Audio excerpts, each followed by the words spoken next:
Mwaramutse neza shuti bakunzi ibaruhuka Impa News, kwizere ko mumeze neza cyane aho muherereye ari ho hose. Tubahaye ikaze igitondo cyiza aho mutwumvira ari ho hose, mwe muri mu gihugu cy'u Rwanda tubahaye ikaze mu makuru ya mu gitondo azindutse. Tubahaye ikaze kandi mwe mwese mutwumva muherereye iyo irwota amasimbi, tubahaye ikaze mwese. Tubahaye ikaze kandi mwe mwese mutwumva muherereye mu gihugu cy'u Burundi, muherereye muri Repubulika Iharanira Demokarasi ya Kongo, muherereye muri Tanzania, Kenya, Mozambique ndetse na Malawi, mwese tubahaye ikaze. Abari ku mugabane w'Uburayi mwese tubahaye ikaze.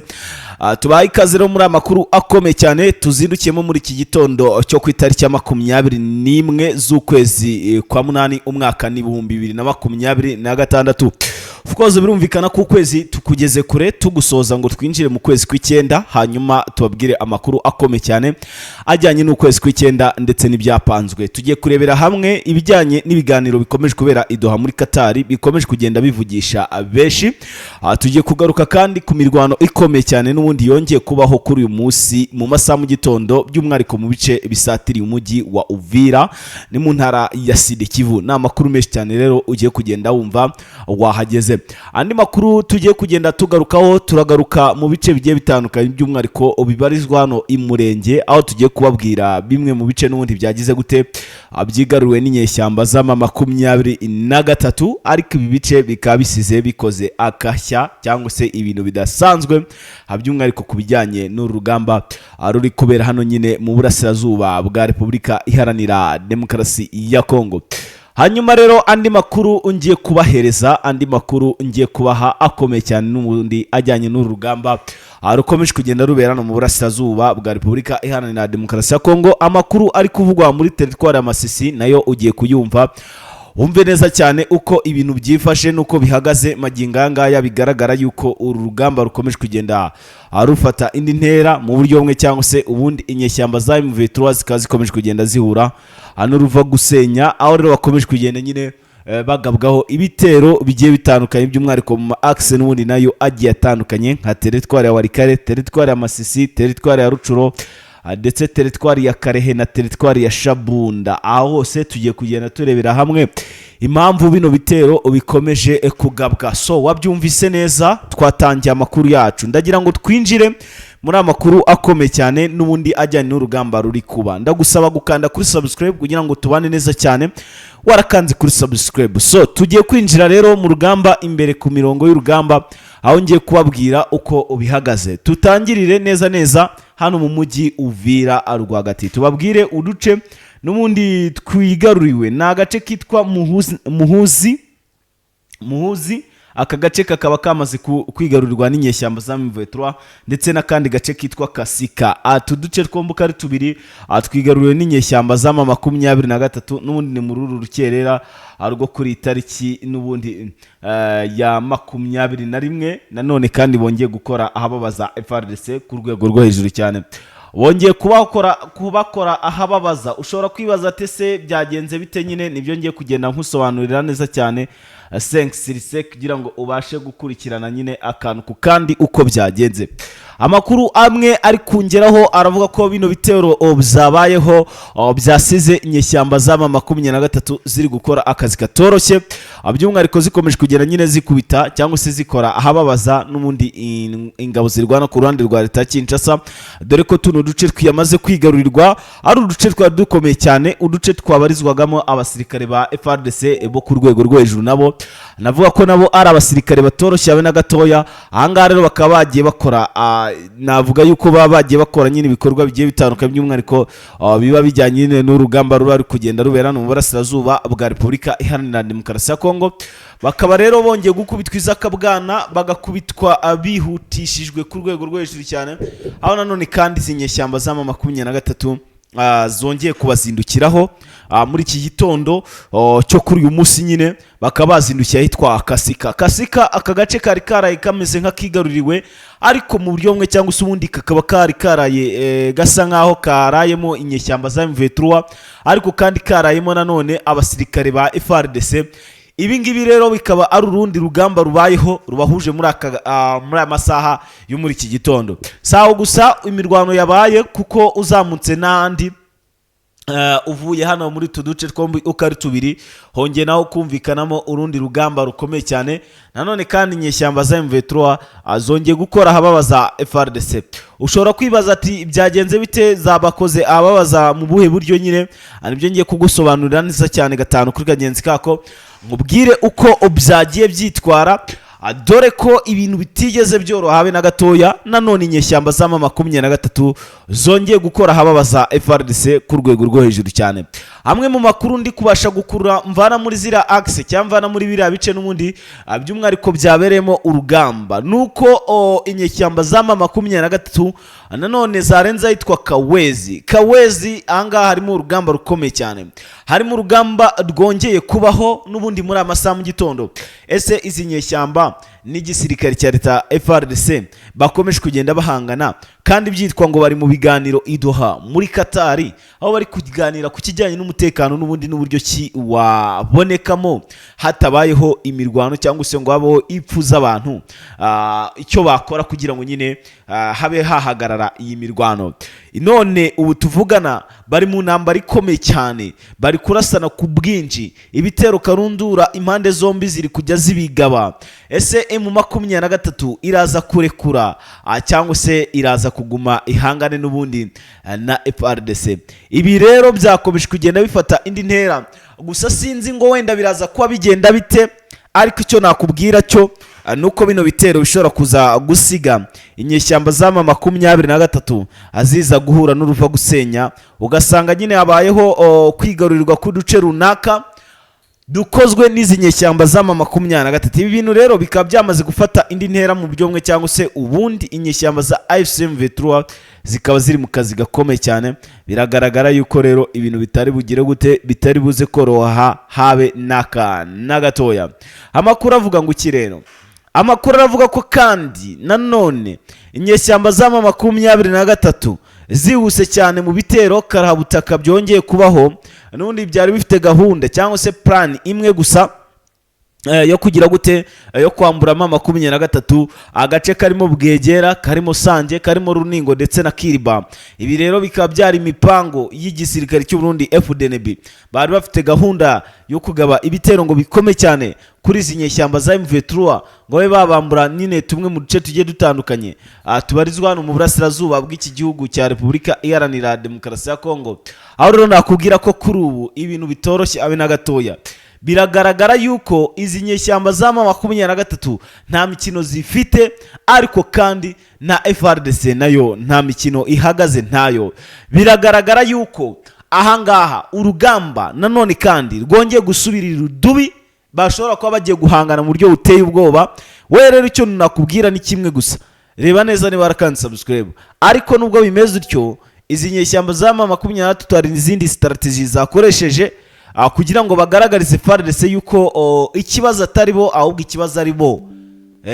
N'ubundi buryo inyeshyamba za M23 zikunda gukoresha kugira ngo hirindwe n'ubundi ibice bimwe na bimwe n'ubundi bigiye bitandukanye babiri kugenda biberamo iki urugamba angaha mu burasirazuba bw'iki gihugu nyine cya Repubulika Iharanira Demokarasi ya Kongo.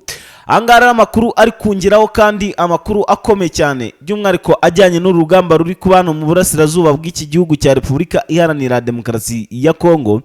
Namakuru avuga ko kandi bitunguranye nanone ikindi gisirikare cy'u Burundi cyari cyaramanutse kikajya ku mupaka Kavimvira cyongeye kuzamuka mu buryo bukomeye cyane, aho bari kuzamuka n'ubundi berekeza ahangaha muri Prede Ruzizi, bakomeza bazamuka bajya za Ruvungi, ngo baraza gukomeza bafate Kamanyora, ngo bave Kamanyora ngo bagende bafate Bukavu. Sinzi niba biri bubakundire, ariko icyo nababwira cyo nuko ibintu bitari bugire gute, bitari buze kubakundira.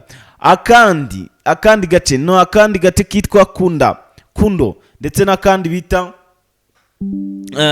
Nduku. Utu duce twombuka ari tubiri ndabona ngo twabereyemo urugamba rukomeye cyane. N'utundi duce tubarizwa hano mu burasirazuba bw'iki gihugu cya Repubulika Iharanira Demokarasi ya Kongo. Nanone nakubwira ko ibintu byawo bikomeje kugenda bigira gute, abifata indi ntera mu buryo bumwe cyangwa se ubundi. Ese izi nyeshyamba za M23 ziraza neza gubasha guhangana n'iyi coalition n'ubundi rwana ku ruhande rwa leta Kinshasa cyangwa se ibintu biraza gukomeza kugenda bigira gute bigorana mu buryo bumwe cyangwa se ubundi. Hanyuma rero we cyo nagushishikariza kujya ubana nanjye umunsi ku munsi kugira ngo nyine ujye ubasha kumenya unasobanukirwe ibijyanye n'uru rugamba rukomeje kugenda rubera no mu burasirazuba bw'iki gihugu cya Repubulika Iharanira Demokarasi ya Kongo. Nakubwira ko ibintu bikomeje kugenda bigira gute bisa n'ibigorana. Hanyuma ahangaha kandi amakuru ari kungeraho aravuga ko kandi hari ibindi bitero bishyashya byongeye kubaho kandi nanone bisize abasirikare b'u Burundi bongeye gukubitwa. Angare naho ibintu bita Kundondo, anga naho bita Bijombo, anga ni mu bice byo mu Minembwe.